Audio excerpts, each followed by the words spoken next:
एक minute honourable member जरा सुन ले। हाँ हाँ, ये प्रश्न सिर्फ हमसे नहीं, कोर्ट में जाइए, कोर्ट में पूछिए। हम भी इंतजार में खड़े हैं कि आप आइए, हम देंगे। कोर्ट, सुप्रीम कोर्ट हमें सुपरवाइज कर रहे हैं। माननीय मंत्री, माननीय एमपी हमारे ऊपर हाथ दिखाकर कुछ उपयोग नहीं है सर। मेरा जवाब शायद वो सुने नहीं है जी, मैं हम्बली बोल रही हूँ। ये कोर्ट के द्वारा होने वाले मामले हम सरकार बैठ करके निर्णय कर नहीं सकते। माननीय सदस्य जरा जवाब को सुन लें, नहीं तो मैं जवाब लिखित रूप में भी जो दे रही हूँ वो भी हिंदी में ही दूंगी उनको। मगर प्लीज ये गलतफहमी इस माननीय सदस्य से कोई भी बाहर जाकर के ये ना बोले सरकार पैसा नहीं दे रही है। सरकार हाथ जोड़ करके बुला रहे हैं, लोग प्लीज आइए, आपके कागजात के साथ हम पैसा देने के लिए तैयार है। ये बात बिल्कुल सही है कि अभी सभी लोगों को पैसा नहीं मिला। उसमें दो तरह के निवेशक थे, एक तो एजेंटों के माध्यम से जो निवेश किया और दूसरा जिन्होंने सीधा किया। अब उनके पास, कुछ लोगों के पास कागजात भी नहीं है और पोर्टल में तो तभी उनका दावा माना जाता है जब तक उनके पास पेपर्स ना हो। तो मेरा माननीय मंत्री जी से आग्रह है कि क्या इस तरह की भी व्यवस्था होगी, जो एजेंटों के माध्यम से पैसा दिया गया था, क्या उन दावेदारों का भी पैसा लौटाने के लिए कोई मैकेनिज्म डेवलप करने का काम करेंगे? सर, मैकेनिज्म तय करने वाले विषय में जजेस जो पैनल में बैठे हैं, सुपरवाइज कर रहे हैं, वो तय करते हैं, ना कि सरकार। क्योंकि आखिर इस मामले में सुप्रीम कोर्ट की निगरानी में जब मामला चल रही है और हर रेगुलेटर के मुताबिक एक जज और उनके पैनल, सेबी के लिए अलग, कोऑपरेटिव के लिए अलग, वो पीएटी पर्ल्स कोऑपरेटिव के लिए अलग, जब जजेस के नेतृत्व में कमिटी है, वो तय करते हैं कौन सी मापदंड में हम पैसा रिफंड करना है। इसलिए मंत्री, हमारे माननीय सदस्यगण के सुझाव को हम जज के साथ पेश कर सकते हैं, मगर निर्णय करने वाले हम नहीं हैं। धर्मवीर गांधी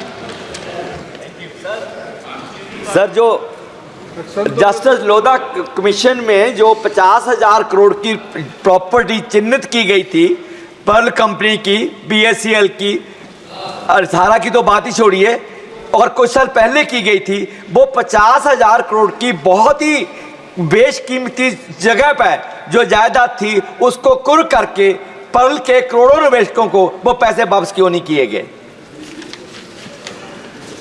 सर, हम चुन चुन करके ये पर्टिकुलर प्रॉपर्टी क्यों ऑक्शन नहीं करवाया गया, ये प्रॉपर्टी क्यों करवाया गया, इसका जवाब मैं एक एक करके देना नहीं चाहती हूँ। मगर प्रॉपर्टी जो सहारा के द्वारा दिए गए हैं,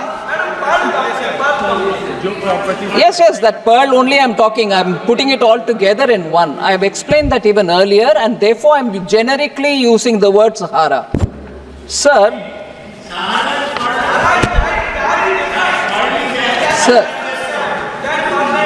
I be allowed to give a reply to our honorable member who asked questions, sir, and after which, if you permit, they can have more questions for which I'm willing to answer.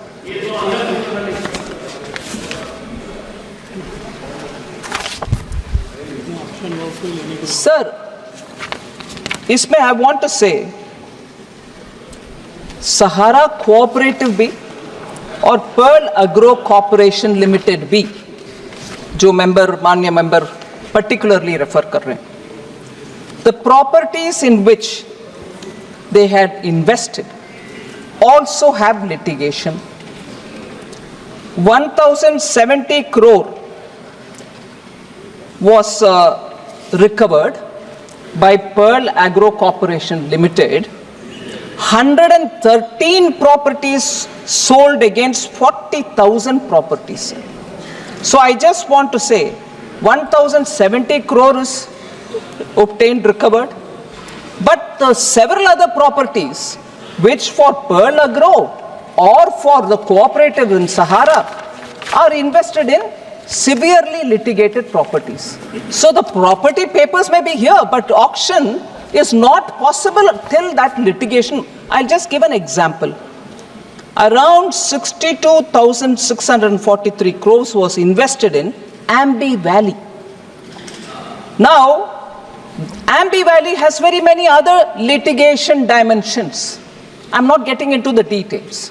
So auctioning doesn't mean that I can, because I have the paper, I can go for an auction. That itself is embroiled in so many litigations, sir.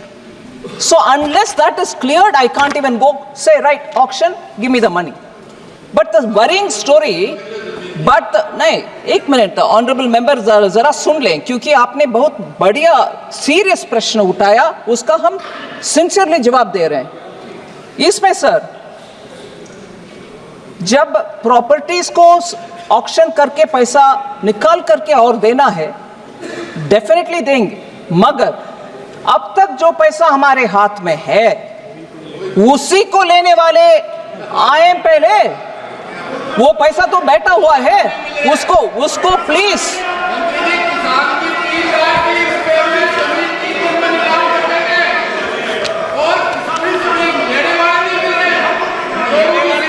एक minute, I will answer you, please sit down. Sir, ये एक विषय sir, इसमें honourable member का चिंता, हम सब भी उस चिंता में शामिल होने के लिए कोशिश करेंगे जी। हम भी चाहते हैं नहीं, एक मिनट भाई साहब, एक मिनट। हाँ, ये प्रश्न सिर्फ हमसे नहीं, कोर्ट में जाइए, कोर्ट में पूछिए। हम भी इंतजार में खड़े हैं कि आप आइए, हम देंगे। कोर्ट, सुप्रीम कोर्ट हमें सुपरवाइज कर रहे हैं। माननीय मंत्री, माननीय एमपी हमारे ऊपर हाथ दिखा के कुछ उपयोग नहीं है sir.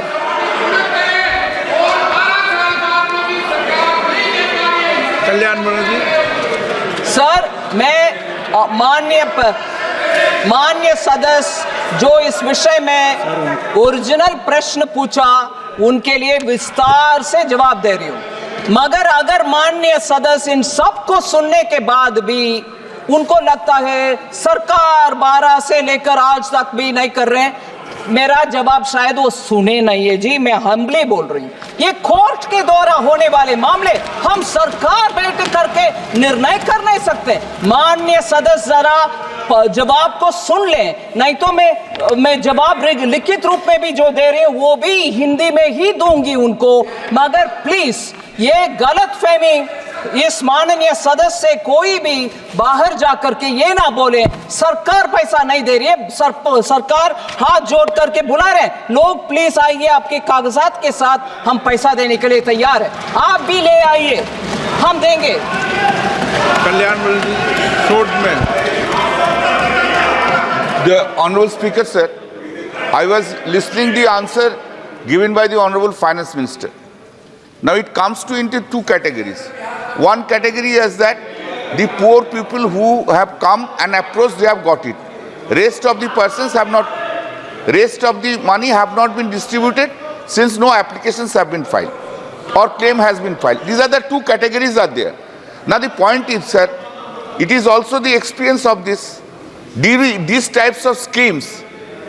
In the name of the poor people's, rich people come. There are so many investment that's which is said to be a Benami. Just 1 minute, sir. Benami transactions are there. Just 1 minute, sir.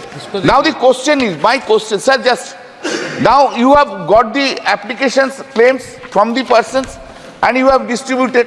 The rest of the list is also there, those who have not got it. Then why the ED is not making an investigation also in furtherance to that who are these peoples? These peoples are the genuine peoples or ingenuine peoples? Because these schemes are for the poor peoples. The rich persons should not get any benefit for them. Therefore, where is that investigation? Anything has been initiated. Why these peoples are not coming? Sir, the committee with the judge, retired judge sitting and looking at each one of them, he is looking at each one of the claims. Most of the small, honorable member is right, most of the small claimants have all been cleared because their documents are there. It is approved as per a standard operating protocol for each one.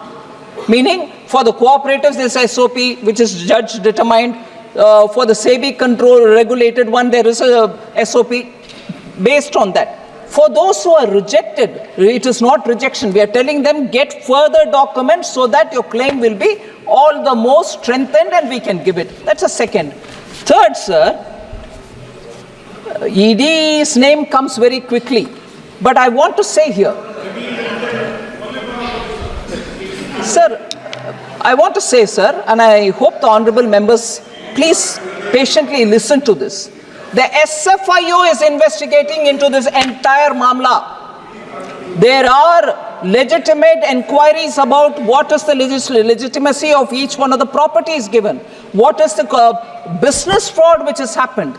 Where are those claimants which have not appeared before us? The SFIO is going into a detailed analysis of this, and we hope at the end of it we'll find more legitimate claimants for whom we can give the money. So, honorable member, be assured, yes, we've got the SFIO's investigation going on.